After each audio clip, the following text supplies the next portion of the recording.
सातारा शहर नगरपालिकेमध्ये भारतीय जनता पार्टीच्या माध्यमातून सर्वच्या सर्व जागा आपण या निवडणुकीत भारतीय जनता पार्टी या पक्षाच्या कमळ या चिन्हावर या ठिकाणी लढवत आहे। नगराध्यक्ष पदाची सुद्धा जी उमेदवारी आहे ती सुद्धा भारतीय जनता पार्टीच्या माध्यमातून जी जाहीर झाली आहे ती मान्य अमोल मोहिते यांचं सुद्धा कमळ या चिन्हावरच आपण ही निवडणूक ती सुद्धा लढवतोय।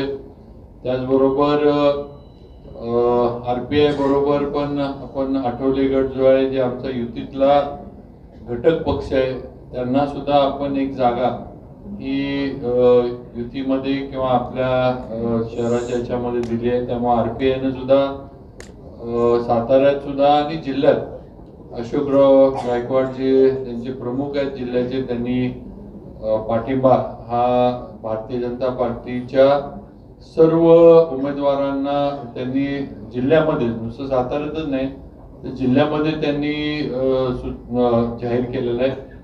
आज सातारा शहराची नगरपालिकेची निवडणूक जी आम्ही लढवतोय आम्हाला खात्री आहे की नक्कीच साताऱ्यामध्ये भारतीय जनता पार्टीच्या विचाराची नगर परिषद आणि नगराध्यक्ष त्या ठिकाणी निवडून येतील। ही निवडणूक लढवत असताना खासदार श्रीमंत छत्रपती उदयनराजे भोसले त्याचबरोबर सर्वच भारतीय जनता पार्टीचे प्रमुख सगळे नेते मंडळी असतील पदाधिकारी असतील या सगळ्यांच्या विश्वासानं आणि या सगळ्यांच्या ताकदीवर आणि या शहरामध्ये भारतीय जनता पार्टीचा जो कार्यकर्ता आहे त्याच्या ताकदीवर ही निवडणूक आम्ही सर्वच्या सर्व जागा निवडून जिंकू याची आम्हाला 100% खात्री आहे। आणि आमचे अध्यक्षपदाचे उमेदवार सुद्धा मोठ्या मताधिक्यानं निवडून येतील एवढी ताकद भाजपची आज साताऱ्यामध्ये नक्की आहे ही आपल्या सगळ्यांना म्हणजे खात्री या निमित्तानं मी देऊ इच्छितो। सगळ्यांचं मी जे सर्व आमचे उमेदवार आहेत ते आज इथं सगळे अधिकृत सगळे उमेदवार भाजपचे आहेत ते सगळे इथं उपस्थित आहेत आणि लवकरच प्रचाराचा शुभारंभ सुद्धा उद्या माघार घेण्याची शेवटची तारीख आहे। उद्या बऱ्यापैकी म्हणण्यापेक्षा 100% चित्र हे उद्या एकंदर नगरपालिकेमध्ये काय असेल हे आपल्याला उद्या स्पष्ट होईल। त्यामुळं लवकरच प्रचाराचा शुभारंभ करून पूर्ण ताकदीनं या सातारा शहर नगरपालिकेच्या निवडणुकीत भाजपचे सर्व उमेदवार निवडून आणण्यासाठी आम्ही आणि भाजपचे सर्व कार्यकर्ते कामाला लागलोय आणि त्याप्रमाणे आम्ही नक्कीच सातारकरांच्या आशीर्वादानं हे जे यश आहे ते आम्ही मिळवून दाखवू हे या निमित्तानं सांगू इच्छितो। सातारा नगरपालिका असेल किंवा बाकीच्या संपूर्ण जिल्ह्यातल्या जर नगरपालिका असतील या सगळ्या ठिकाणी आपल्याला बदल झालेला पाहायला मिळेल। कारण की लोकांची जे काही मूलभूत समस्या होत्या किंवा त्यांचे जे प्रश्न होते ते या पक्षाच्या भारतीय जनता पक्ष आणि मित्र पक्षांच्या माध्यमातून मार्गी लागले आणि त्यामुळं मला खात्री आहे की हे करत असताना जो माझ्या समोर जो प्रश्न होता तो शिवेंद्रजींच्या दोघांच्या समोर त्यांच्या सुद्धा समोर जो प्रश्न होता की आता नेमकं उमेदवार मोजके म्हणजे जागा मोजके आहेत द्यायचं कोणाला। तर त्या ठिकाणी ज्यांनी खऱ्या अर्थाने लोकांसाठी झटले लोकांचे प्रश्न मार्गी लावले हा निकष आम्ही तिथं लावला आणि त्या पद्धतीने आज संपूर्ण केवळ फक्त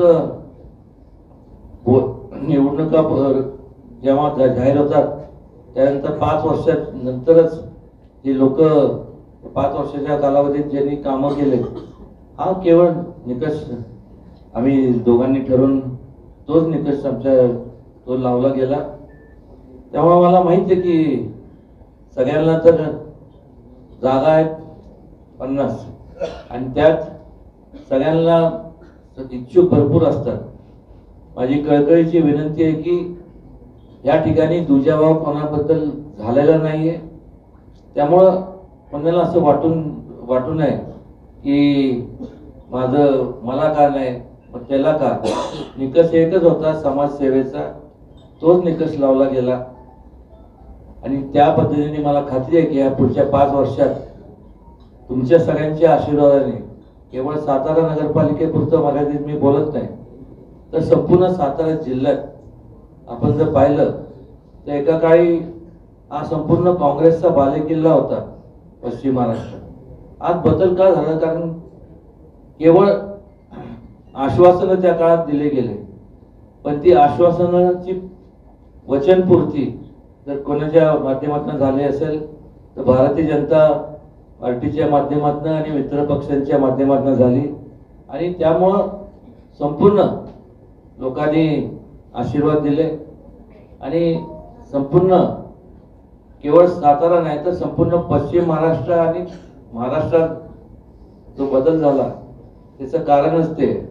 त्यामुळं स्वाभाविक आहे की ज्यांना उमेदवारी मिळाली नाही, माझी कळकळीची विनंती आहे त्यांना की कुठं ना कुठं तरी त्यांना कशातनं तरी संधी दे. आम्ही आमच्या दोघांच्या माध्यमातून म्हणा किंवा भारतीय जनता पक्षाच्या माध्यमातून दिली गेली जाईल.